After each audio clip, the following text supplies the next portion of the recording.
윤석열 정부의 핵심 사업이었던 동해 심해 가스전 개발 사업 대왕고래 프로젝트가 경제성이 없는 것으로 최종 확인됐습니다. 한국석유공사는 대왕고래 구조를 시추해 얻은 시료를 전문 업체가 6개월간 정밀 분석했으나 회수 가능한 가스를 발견하지 못했다고 밝혔습니다. 지난해 6월 윤석열 정부의 발표 당시 대왕고래의 가스 포화도는 50에서 70%로 추정됐지만 실제 탐사 결과 6.3%에 불과했습니다.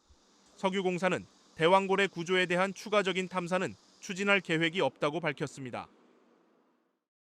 지난해 6월 당시 윤석열 대통령은 갑자기 포항 영일만 앞바다에 대규모 석유와 가스의 매장 가능성이 높다고 깜짝 발표했습니다.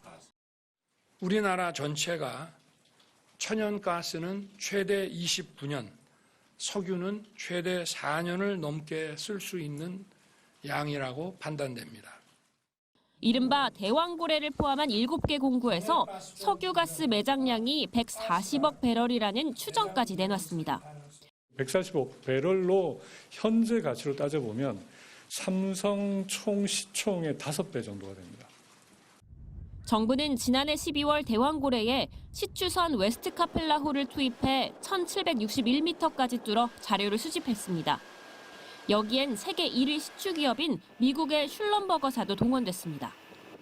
그런데 대왕고래 공구를 시추한 뒤 공개한 결과는 딴판이었습니다. 산업부는 가스 징후가 발견됐지만 포화도가 낮아 경제성이 없다고 밝혔습니다. 대왕고래 시추공은 다시 덮어버렸습니다. 첫 시추부터 실패한 셈입니다. 정부가 섣불리 성공 가능성을 부풀렸다는 지적이 잇따르자 산업부 고위 관계자는 생각하지 못했던 정무적 개입이 있었다며 죄송하다고 사과했습니다. 다만 나머지 6개 공구에 석유가스가 매장됐을 가능성은 남아있다며 해외 기업의 투자를 유치해 시추 탐사를 이어가겠다고 밝혔습니다. 하지만 다른 공구 역시 비슷한 구조라는 점에서 가능성은 더 낮아진 셈입니다.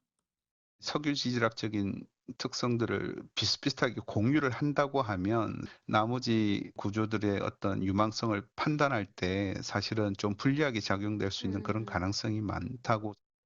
석유공사는 대왕고래의 실패를 공개하기 전 동해에서 최대 51억 배럴이 넘는 또 다른 유망 구조, 마귀상어 등을 발견했다고 알렸습니다.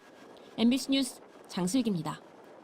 윤 대통령 측은 야당의 일방적 예산 삭감의 사례로 동해 심해 가스전 사업, 이른바 대왕고래 프로젝트를 들었습니다. 대왕고래 프로젝트는 윤 대통령이 계엄 이후 12.12 담화에서 예산이 98%나 깎였다고 문제를 삼았던 사안입니다. 대왕고래 프로젝트의 경우에 해외 유사 사례 대비해서 실제 시추 가능성이 어느 정도로 평가됐습니까? 금세기 최고의 유전이라고 불리는 가이아나 유전의 경우에 그 당시 성공률이 한 16% 정도로 봤었습니다. 근데 우리 대왕고래 쪽은 20% 정도 되기 때문에 높다고 평가를 했었습니다. 그런데 공교롭게도 증인신문 1시간 전 사업 전망이 밝지 않다는 정부 분석 결과가 공개됐습니다. 지금 1시간 전에 산자부에서 대왕고래 경제성 없다라는 속보가 떴는데요. 이 부분에 대해서도 확인하셨나요? 얘긴 들었습니다. 1차 시추 결과에 대해서. 네. 국회 측은 예산 삭감이 어떻게 비상계엄 사유가 될 수 있냐며 따졌지만 박 수석은 관련이 있다고 주장했습니다. 예산 폭거를 가지고 국정이 마비된다고 해서 비상계엄 선포를 하신 거잖아요. 이어지는 줄탄핵이라든지 재정 부담이 되는 여러 입법, 예산 일방 삭감 이런 게 종합적으로 원인이 되었을 것으로 생각을 합니다. 비상계엄은 전시와 사변 또는 이에 준하는 국가 비상사태에서만 발동하도록 요건이 엄격합니다.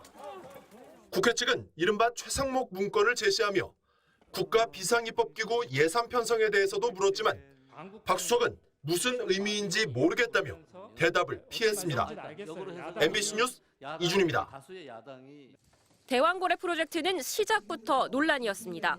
최대 140억 배럴, 삼성 시가총액의 5배라는 미사 여구가 대통령과 주무부처 장관의 입에서 쏟아져 나왔습니다. 140억 배럴로 현재 가치로 따져보면 삼성 총 시총의 5배 정도가 됩니다. 당시 프로젝트 관계자들은 실패 가능성도 있는데 너무 장밋빛 수치만 공개돼 당황스러워하는 분위기였다고 MBC에 전했습니다. 의문이 증폭되자 분석을 맡은 심해 탐사업체 액트지오의 고문이 방한하기까지 했습니다. The prospect is ready to drill. 20% is very good in a frontier basin. 하지만 앞서 울릉군지 일대를 15년 동안 탐사했던 호주의 최대 석유 개발 업체 우드사이드가 사업성이 없다며 철수를 한 지 불과 1년 만에 전혀 다른 전망치를 들고 나온 것에 대해 의구심이 제기됐습니다. 액트지오가 아브레우 고문의 가정집에 주소를 둔 사실상 1인 기업인데다 사업을 총괄하는 석유공사 관계자와 학연 등으로 얽혀 있다는 사실도 드러났습니다. 가격적인 요인과 비가격적인 요인, 특히 이제 기술 관련된 부분을 거쳐서 액트지오사가 선정된 것으로. 당초 정부는 1차 시추 결과를 정밀 분석한 뒤 5월 말에나 발표하기로 했지만 시추가 마무리된 지 불과 이틀 만에 대왕고래 유망 구조에 경제성이 없다고 발표했습니다. 그러면서 지난해 1차 발표 당시 정무적인 영향이 개입됐음을 시인했습니다.